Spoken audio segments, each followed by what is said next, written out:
Hey everyone, welcome to the Journey Home podcast. And this week I am starting a new series that I am calling Advice to My Younger Self. So many of you guys know this, but I've been in full time ministry for almost 20 years. And, of course, in those 20 years, I've learned a lot, made a lot of mistakes, hopefully gained some wisdom. And by no means have I fully arrived, and by no means am I finished in that journey. Um, but some of you guys also know that in my most recent ministry assignment, part of my job was to train and prepare and send out young ministers, young missionaries. And so I often actually found myself being the oldest guy in the room, because most of the people we were training were in their 20s, some of them in their early 30s.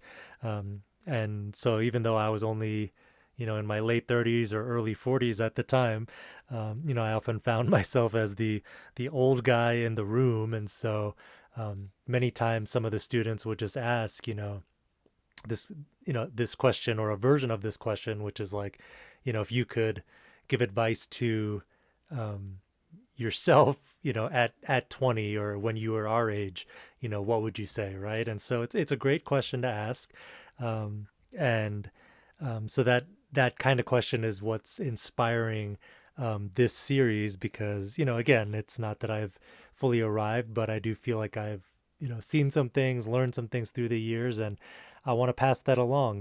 Whether you're um, no matter what age you are, but of course, especially if you are a younger leader, a younger minister, um, I think there is wisdom in learning from those who have gone ahead of you, or who are a little bit further down the road in this life, than you are. And so, I just want to pass those things along, and hopefully they'll be a blessing, and they'll be helpful to you. Um, and of course, when I was in my 20s, when I was young, like many young people, I thought I had all the answers. I was just as arrogant as the next guy, um, but of course, there were those moments of clarity that I had and wisdom where I realized, that there was something to be said for learning from those who had gone ahead of me. And so, in this series, some of the advice that I give, actually, probably a lot of it, it's not even going to be necessarily from me, because as I've been thinking and reflecting back on the lessons I've learned, some of the things I'm going to share are words that I received when I was in my 20s, from someone else. And so, I can't even take credit for all of the advice that I'm going to share. Um, but, these are wise words that not only that I received them in my youth, but now I have, 20 years of hindsight where I can look back and say, oh, this actually was even better advice than I realized at the time. It's really borne fruit over the years, or it's really kept me steady or sustained me over the years. And so, that's just a little bit of, um, you know, what I, what's on my heart and what I'm hoping to share in this series. Okay. So that brings us to the advice for this week, which actually comes from a prophetic word that I received when I was 20 years old. Okay. So this is like, I think it's in 1997 that I received this word. Um, but there was this time where I actually was receive, I was receiving a prophetic word from this man who had a reputable prophetic ministry. And he just called me and some of the other people in my church, just called us. It was like at a summer camp, and he calls us to the front of the room, and he just starts prophesying over all of us. And so, um, one of the sentences in this prophetic word that he gave to me, it went kind of like this. He said, don't look for people to know your name, but know that your name is written in the Lamb's book of life. Okay. So don't look for people to know your name, but know that your name is written in the Lamb's book of life. And so, and this is in the context of him prophesying all these, awesome things over me, things that I would do in the future that the Lord would use me in. And, actually, some of those things have come to pass. Some of those things I believe are still yet to come in the future. But I really believe this was a true prophetic word. And, but interestingly, honestly, like even more than the awesome things that he said that the Lord would do through me, it was really that sentence that stuck with me. That sentence that I just shared with you is, don't look for people to know your name, but know that your name is written in the Lamb's book of life. And that really hit me as a 20-year-old. But then now, as I said, with 20, I guess it's more than 20. I guess I've been in full-time ministry for 20 years, but I didn't go into full-time ministry at the age of 20. So actually now it's like 25 years later, because I'm 45 now. I can really, it hits me still to this day, but it hits me in an even deeper way now. But yeah, I think, obviously, the scripture that came to mind, when I heard that word, it's Jesus in Luke 10, and that's the story where he sends out his 70, or sends out 72, depending on your translation, but he sends, out his disciples two by two and sends them out to preach the gospel. He gives them power to heal the sick. He gives them authority to cast out demons, and they go out and they see incredible things, and later, in the chapter, it says that they return with great joy. They're super excited. They've seen incredible things, and they say, Lord, even the demons submit to us in your name. And Jesus says a few things, but then, ultimately says, yes, I have given you, this authority, but don't rejoice that these spirits submit to you, but rejoice that your names are written in heaven. So, it's number one, biblical, this advice, but, what, of course, I don't know exactly what that, that man who prophesied over me, had in mind when he was saying it. But, I think what I took from this word, how I interpreted it or how I internalized it, is, of course, as a young person, you want to serve the Lord, you want to make an impact for him, but, it's so easy for us to be motivated by fame or by popularity or by, people just knowing who we are, right? And, just to be clear, I don't think there's something inherently wrong with people knowing who you are or having a big platform or any of those things. But I think what he was really getting at was my motivation, right? Again, I think there are some people that the Lord will genuinely call to have a large influence and a large platform, but I think we just have to be careful that that's not ultimately what satisfies us, what motivates us, what we have placed our trust and our identity in. I think that's very dangerous. But on the other hand, the Lord does give us something, that he wants us to put our confidence in, that he wants us to find our identity in, that he wants us to, root ourselves in, which is this, that our names are written in his book of life.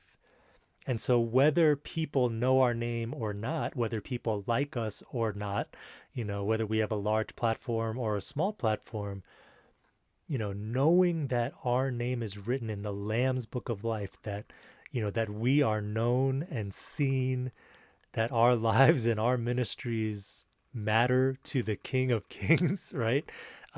That is far greater than anything that anyone on this earth can give me, right? And that really should, in theory, be enough for us. But of course, we are, human beings, and we can be tempted by this. And, especially as a young person, we can find our identity far too easily in those kinds of things. And, I know for myself, for sure, as a young person, there was a genuine desire in my heart, a sincere desire to glorify the Lord, to spread his gospel, to spread the kingdom. There's a genuine desire, but there's always a little bit of mixture in there, right? And I can, if I'm being honest, for me as a young person, of course I wanted to serve the Lord in ministry and be faithful. But if you had asked me then, like, what my dream was or how I would define success, I'm sure I would have come up with some nice sounding, proper answer. But the truth is, I wanted to have a large ministry. I wanted a lot of people to know who I was. I wanted to have a good reputation among other believers. I wanted to be known. I wanted to speak to large crowds, um, it's funny. I just look back at that now, and I just kind of shake my head. It's so foolish now. I see it's just such vanity to run after those things. And the truth is, I can't say I've preached to the largest of crowds, but I have preached to decent sized, groups, and even led worship, in front of, larger gatherings. But at the end of the day, like, yeah, like, was that satisfying to me as a young person? Yeah, but now it's like those things don't um, really appeal to me anymore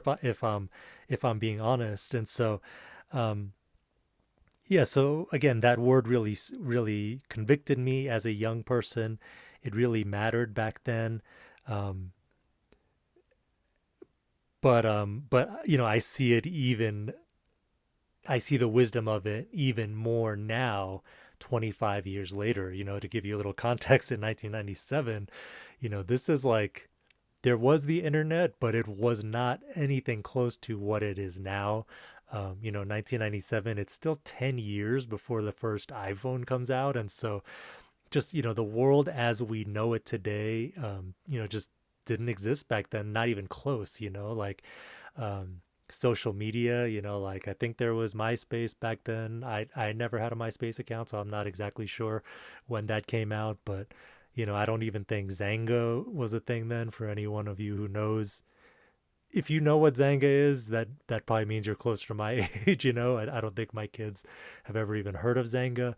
Um, but you know what I mean? Like, social media was barely a thing at that time. And so, just, I look at today's generation of young leaders. Maybe some of you are listening, are in your 20s or early 30s, and I just can't imagine. Like, I try to put myself in your shoes, but I can't imagine growing up in a world um, that never knew a life apart from the internet and smartphones and social media.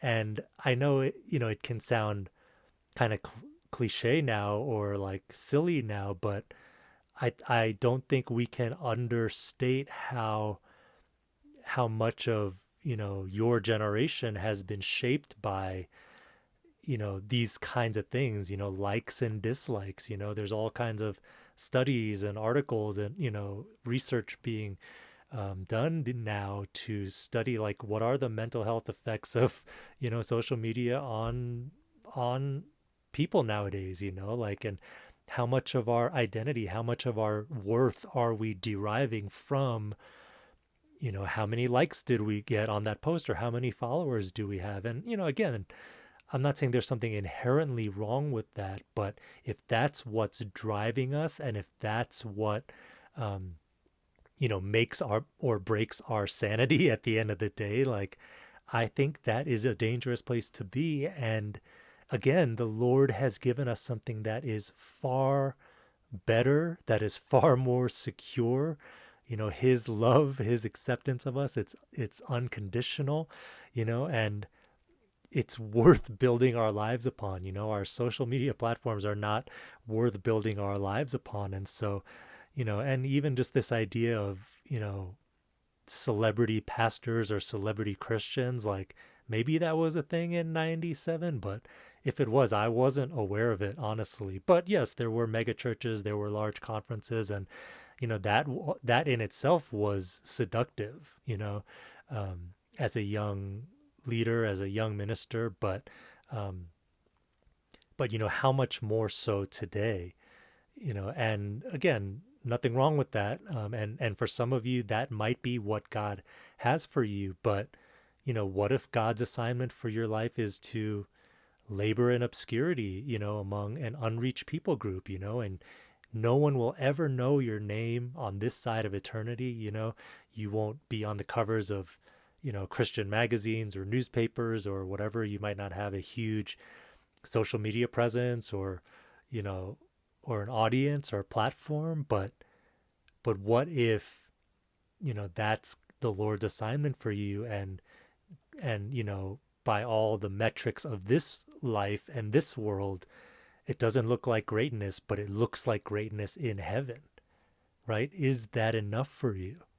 Is that enough for you, right? And we all, we can say all the cliches that we want, and say all the right things. We're living for an audience of one, we're living for eternity, but how many of us actually are, right?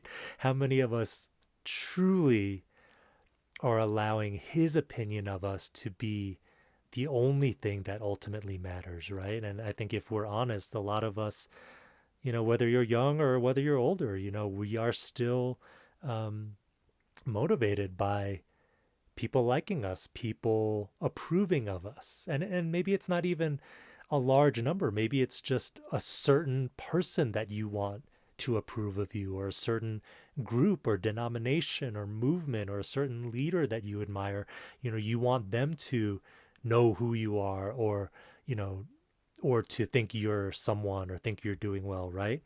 Um, the ramifications of it are really, really endless, honestly. But at the end of the day, um, we have to check ourselves. We have to root ourselves continually in knowing that, regardless of who knows us on this earth, he knows us. And regardless of who sees us on this earth, he sees us. And I'm just telling you, like, that has been enough for me. I'm not saying I walk it out perfectly. I'm not saying that, you know, I can't be susceptible to, to all the trappings of, wanting to be liked, or wanting to be popular, or wanting a big platform, or whatever. But I am saying that what has sustained me, and what has allowed me to make certain choices in my life over these last, 20 years of ministry, has been that truth of knowing that, hey, I don't have to, you know, carve out my own platform, or I don't have to create my own, um, create a name for myself, because I know that he knows my name. I know that he knows, who I am and what I'm doing. And I know that my name is written in his book of life. And that is enough for me. That sustains me, that encourages me, that, roots me in, and grounds me, when I'm kind of losing my way. And so, it mattered to me at the age of 20. It still matters to me today. And I think it will matter to me, um, for the rest of my days on this earth. And so, again, this is, the advice that I would give to my younger self. Um, Truthfully, it kind of flies in the face of a lot of what is probably taught and modeled, and, what we are discipling people into these days in the Western church. Um, but, just as Jesus said to his disciples, um, I pass it on to you. Don't rejoice that the spirits submit to you. Don't rejoice that, you have the power to cast out demons or heal the sick, even though those things are awesome. Don't rejoice that you have a large platform, or a large ministry, or, a lot of social media followers, though again, nothing wrong with that in and of itself.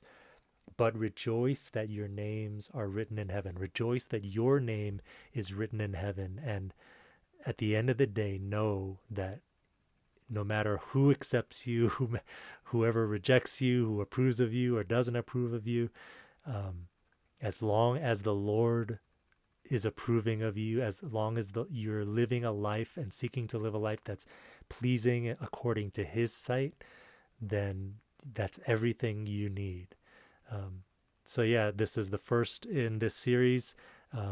We'll continue at least for the next few weeks in this. So hopefully you've enjoyed it. I hope that it encourages you and challenges you. We'll see you next time.